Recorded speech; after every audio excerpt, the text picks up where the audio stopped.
Mysteries of Pippa. So today, whoa, okay. Today is going to be an extremely different kind of video that I've ever done before, or that I may ever do again, depending on how bad this turns out.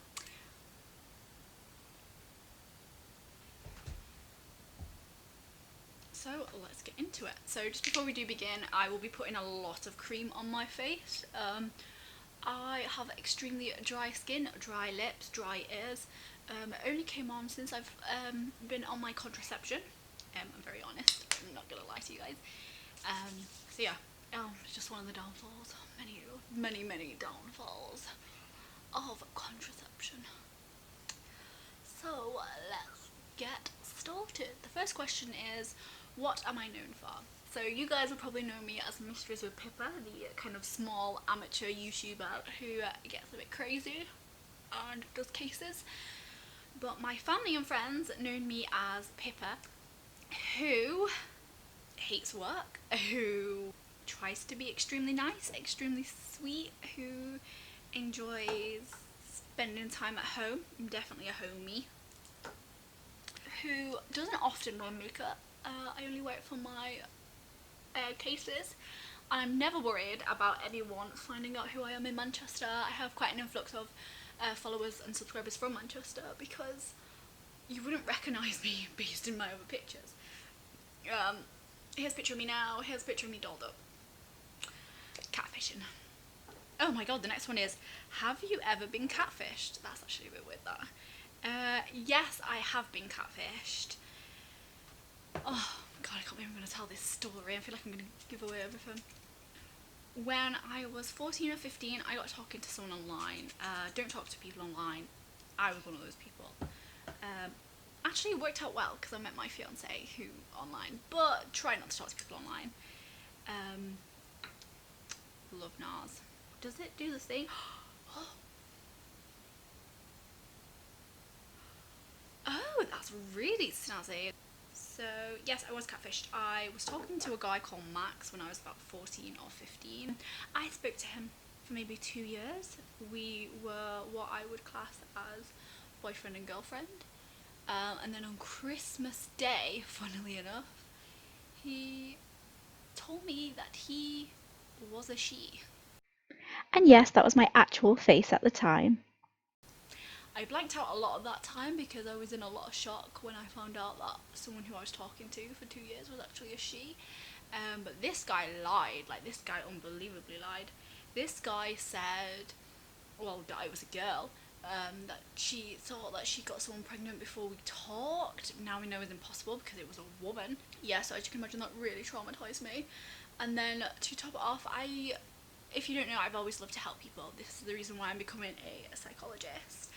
But I used to have an advice line online, all that I created myself when I was younger, and people would just write in like their queries, things they were worried about if they were feeling suicidal, and I would help them out of it. And this one guy, for whatever reason, I couldn't save. He actually committed suicide, and it really traumatized me.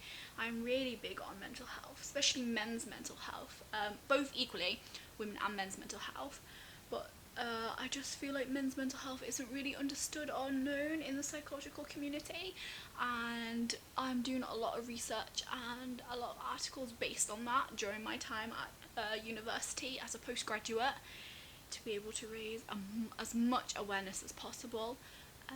Yeah, I even have a tattoo on my hand, which is, let me hide my face. It's a semicolon to say that, don't give up. It's not a full stop. Your sentence hasn't ended. Your life hasn't ended. So yeah, this person said that they committed suicide. I found them maybe 6 months later on Facebook. They actually come up as a friend, like a person you may know, and I was like, that guy's dead. Like, I mourned this guy. I thought he killed himself. His cousin came on the phone and was like, sorry, he's not alive anymore. He lied. Like, this is the shit I've dealt with, and I was probably about 14 at that time. But I mean, it didn't stop me wanting to help people. I'm still trying to do it. I'm also a crisis volunteer for a text online app service. So I can't I've been affected that much by it. You just try not to let it affect you. Do I have any mental health illnesses? I don't think so. I think everyone has problems that they maybe shouldn't have, or things that they can stop. Sorry guys, just so you know, I do go over my face quite a lot. I'm extremely pale, as you can probably tell, so I really like to get like a bronze look, so don't judge. I'm no makeup artist. I do think I have anxiety, especially going out on my own. That is a worry for me. It is something I don't like doing. Waiting in queues to go in places, so as you can imagine with the coronavirus, queues are everywhere. That terrifies me. I constantly think I'm annoying. I constantly think that that no one's going to watch my YouTube channel. 50,000 people could say the most amazing things about my channel or about me. One bad comment and it ruins me, which I shouldn't do. Do you hate anything about yourself?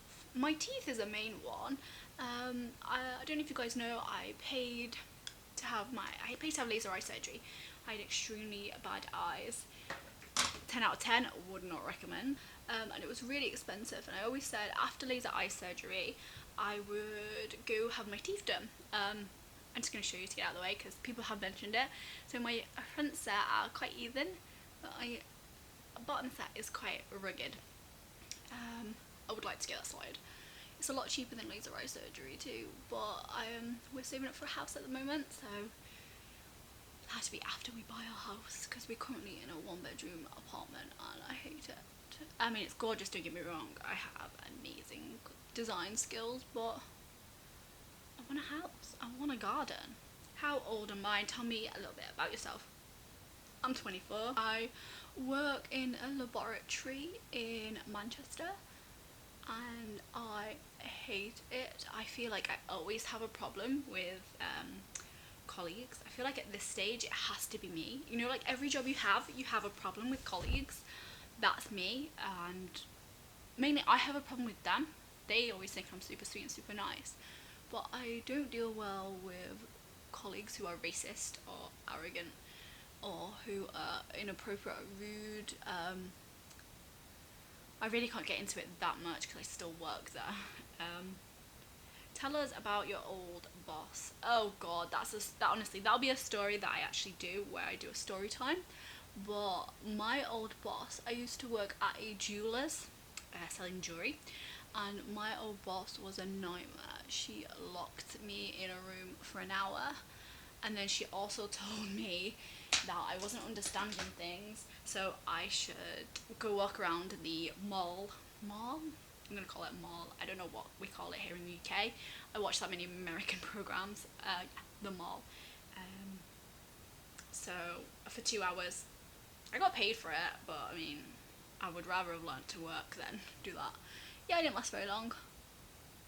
She called me, word by word, my old manager called me a weak link in a strong chain because I said to her I found her intimidating.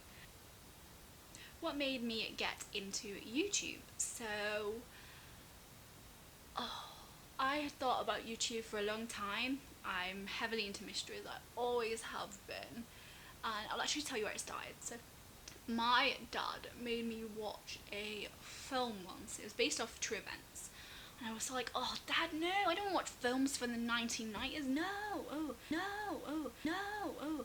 Anyway, one day I decided to watch it and it changed my life. I must have watched it when I was about 12. And what happened was, it was about the Guildford bombings. If anyone doesn't know that, the RIA in Ireland was bombing up kind of civilian pubs and stuff. That is awful.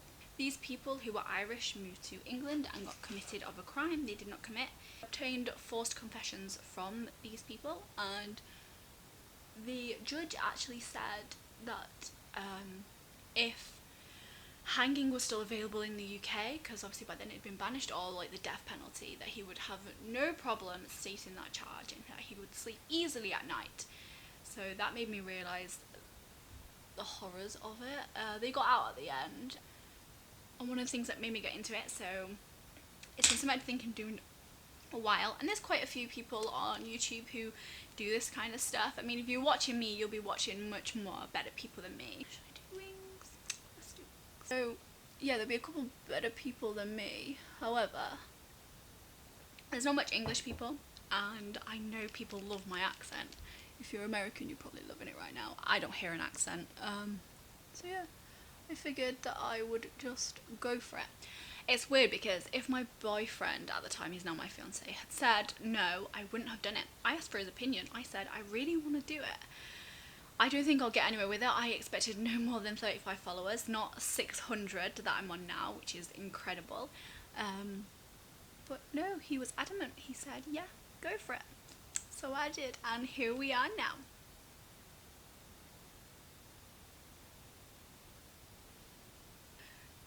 Why are you doing an FAQ? So you guys get to just know me better. I'm a bit awkward and a bit creepy, and there's times where I'm chatting so much crap, or maybe not chatting even in here, but I feel like if you're just having a brew or a cup of tea like me, this can be on in the background, maybe while you're doing cleaning, we get to know each other better. And I like that. How did you meet your boyfriend? So I met my boyfriend Andrew 2012, I want to say, maybe 2011. I remember being in college at the time, and we were talking on Twitter. So I was trying to be like Twitter famous, and so I would follow loads of people and I would get even more back. One of the people that followed me was my fiance's friend, and then my now fiance saw it and he followed me. I'm from Manchester in the UK, and I'm here, and he's from Yeovil in Somerset, so he's down here on the map. So we're 255 miles away from each other, so if you're in America that might not be long, but in Britain that is a very long time. We talked for a while. So I was going in to do my degree, and he worked for his dad, like they built houses. But as much as my fiance loved it, he wanted to go to uni, but there was no good unis down there. So I said to him, by the time we're still friends, that, you know, if we don't meet within like 3 years, I will come down and make sure you go to uni. Like, I will kick your ass, basically. And we ended up meeting anyway. So we talked the first time in 2012, and it was purely as friends. So we talked as friends initially, and then we stopped talking for a while, and then we started talking again, and this time when we talked, it was a different vibe. If you know what I'm saying, you know what I'm saying. But we talked for 6 months solid, on the phone, every single night. We realised it was time to meet. Now there is something, disclaimer, that I need to tell you. I had never seen him live. I had only ever talked to him on the phone. He had an iPhone and I had WhatsApp, so we could have FaceTimed on WhatsApp, or at least Skyped, because we both had Skype. He would not Skype me, and I thought that was normal. Looking back on it, it's not normal. The reason why is because he didn't like the way he looked. He didn't want me to be like, oh, don't like you. And even though I was going to meet him, I don't think he was prepared for that. But yeah, I never met him, and looking back, that was a stupid idea. I also lied to my parents, told him I knew him. I didn't. So we met, and he was who he said he was, and I stayed at his house for 3 days. And that first night, he asked me to be his girlfriend. I said yes. After another 6 months, I want to say, he really wanted to get an education, like I promised I would come down and make him get one, and he moved up to Manchester to be with me, and yeah, we now live together. So we're 2 peas in a pod. We are 2 chips on the sidewalk. Is your name Pippa? Nope, that is not my name. It's my nickname, and certain people do call me Pippa, but that is not my name. Why don't I tell my name? I don't know. I feel like that's just one of those things that I really, really want to myself. for as long as possible. I feel like if you just know my name, you'll find me on Facebook.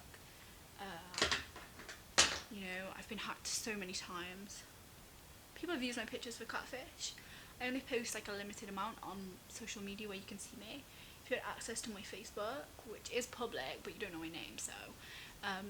But if it was, then I feel like people would just take an opportunity to take so much more. And I don't think that's fair. Nas. Oh wait, let's do that thing again. Who's your favourite YouTuber? I love Top 5S. I was thinking about doing mystery and makeup. That's like a new thing that people are doing now, where they do their makeup and tell their mysteries. I was really thinking about doing this for this one, but I don't want to disrespect the cases that I do. I take them very seriously. Some people think I don't. People think I pout on the pictures and stuff and the thumbnails. That's not me at all. But yeah, I feel like I don't want to disrespect anyone who does it. It clearly has a great audience, loads of people love it, but that's not something I want to really stand for. I can't take myself seriously looking like this. What the fuck? Like, I'm talking about maybe a murder or serial killer, or it'll be definitely someone who's died, or paranormal or something like that, and I'm there dabbing like, yeah, and he killed himself, yeah, he raped her, yeah, he hurt her. I don't want to do that. How do you do your makeup? Oh, like this. So just gonna put foundation all over. I'm quite boring actually. Most people are like these amazing stories. I was watching a couple of videos to, you know, just kind of get in the mood of it and like get ready for it, and I had nothing. I had nothing apart from the fact that I met the Queen and I'm double jointed. Where did you grow up? So I grew up in Manchester. I've lived in Manchester my whole life.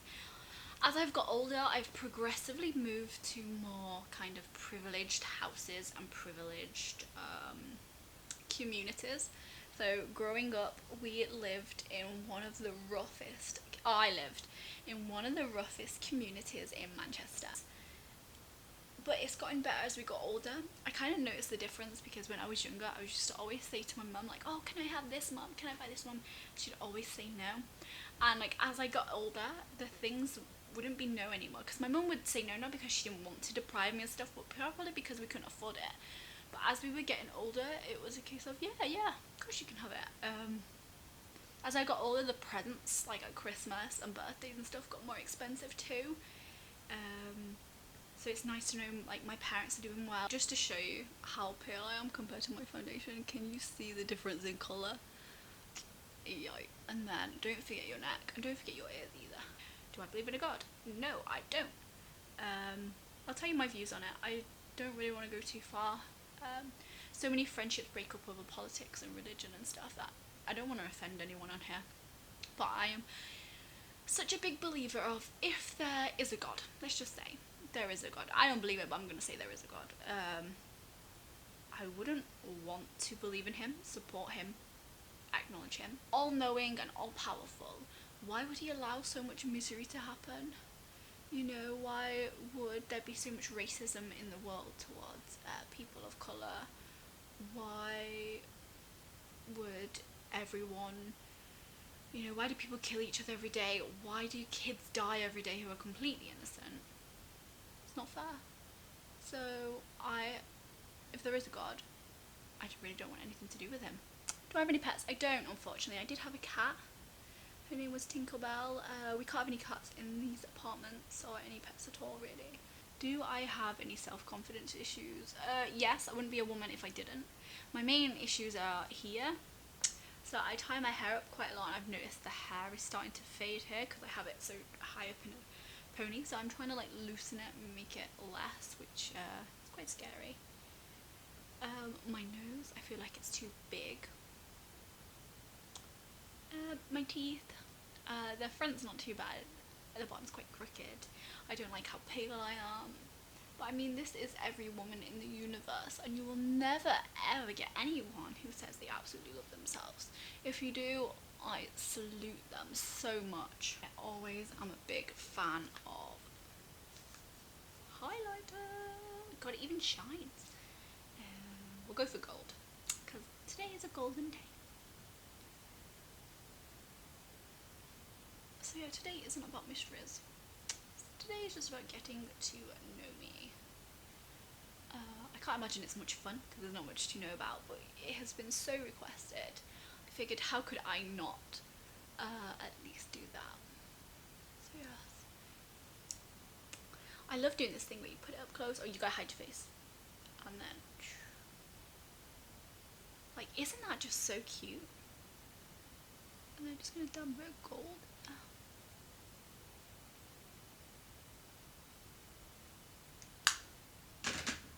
I always put 2 different kinds of mascaras on. Gotta make those eyes go pow pow pow. So another fun fact, I'm allergic to my eye makeup. I'm allergic to all eye makeup, and I'm gonna tell you why. So, as you guys know, I had laser eye surgery. I might have just mentioned it. I can't remember how. I've done so much. I can't remember. Yeah, I had laser eye surgery, and it didn't go very well. So, they were amazing up until they received my payment. I paid thousands for it. My eyesight was heavily bad. I'd have to wear contacts constantly. So after the consultation, they were like, yep, paid in full price. They were like, okay, let's get you set up for surgery. Now, of course, it had to be me. On the day of surgery, they like process their own papers. So if you ever have laser eye surgery, you can have 2 different types of lasers, LASIK or LASIK. So one makes an incision around the eye, lifts the flap up. Sorry to anyone that hates things about their eyes. Lasers it, puts the flap down. It's classed as like lunchtime surgery. You go in, have it done, you're out a couple of days, like literally a day max, you're fine. My friend was back in work the next day. We had the same surgeon who did our eyes as well. I thought mine was going to be like that. I had to have the different surgery. It's the, I can't remember which one's which. I think I had LASIK. And it's a very old laser in the sense that NASA has been using it since like the 1990s. It's the first one that's used, that was used when laser eye surgery came out. I had that one, and I had that one because my eyes are really bad. So they say when you have laser eye surgery, you look into the beam of light for approximately 15 seconds. I looked in 62 seconds per eye. That is how bad my eyesight is. So they also warned me that I would no longer be allowed to wear contact lenses afterwards. So when my eyes do deteriorate again, which they do, your eyes deteriorate with age, contacts is a no-go for me, which is quite sad. On the operating, so they got my papers wrong initially. They thought I was having one laser over the other. Then they corrected that. Then I went to go in, and I can't remember much of it. I don't want to like diagnose myself, but I think I have PTSD from it because it was so traumatic. So I'm trying to like think of what other people have told me because my mind is blank from going in. Don't remember a thing. I think, yeah, I went in on my own. My boyfriend couldn't be there. What else? I don't know what happened.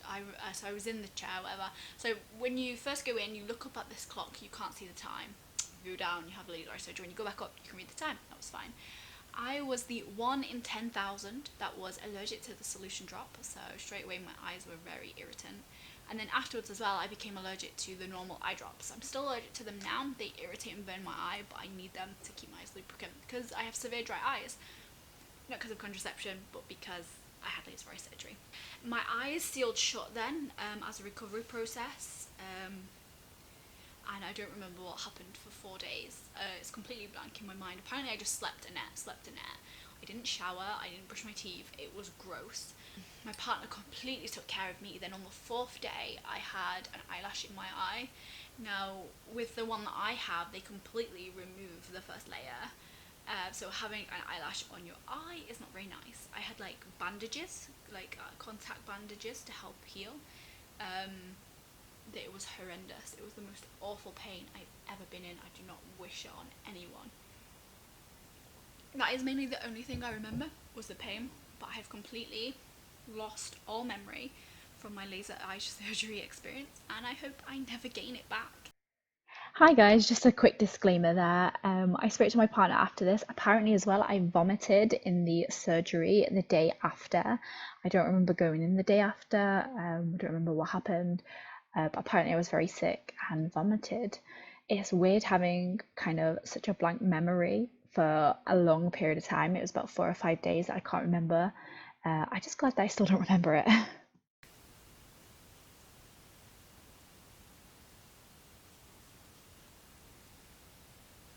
So yeah, that is actually one of my regrets, having those eye surgery. I'm like glad it's done now. I have 20/20 vision. I can wake up every morning without not seeing. I can just get on with life now. But at the same time, I have severe dry eyes. Sometimes I wake up in the night with eye pain because it's that dry. I have to like blink until it lubricates back up.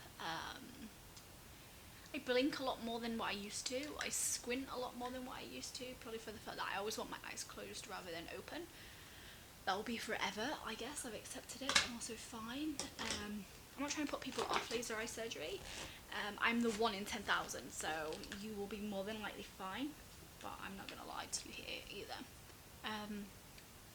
So I just put Revlon on before I let that dry, because it dries together. It's quite good. I put Rihanna's Fenty Beauty on. Wait, oh yeah, let me try. Damn. I dubbed that on. And I'm not going to show you how I do my hair. I'm going to go straighten it and come back. All done. But yeah, I hope you guys enjoyed today. If you have made it this far, like, holy shit. You are the bee's knees. Yeah, do message me if you make it this far. Put at the bottom, I made it this far, just so I can see if anyone made it this far, because I don't think anyone made it this far. And hopefully we'll do this again. It's been nice catching up with you, with Matty. At the moment I look like a pineapple with my little fringe that sticks out. I'm gonna give it a name. What should we call it? Let's call it Sebastian. So this is how I'll go out on a normal day. Me and Sebastian rocking the world. So yeah.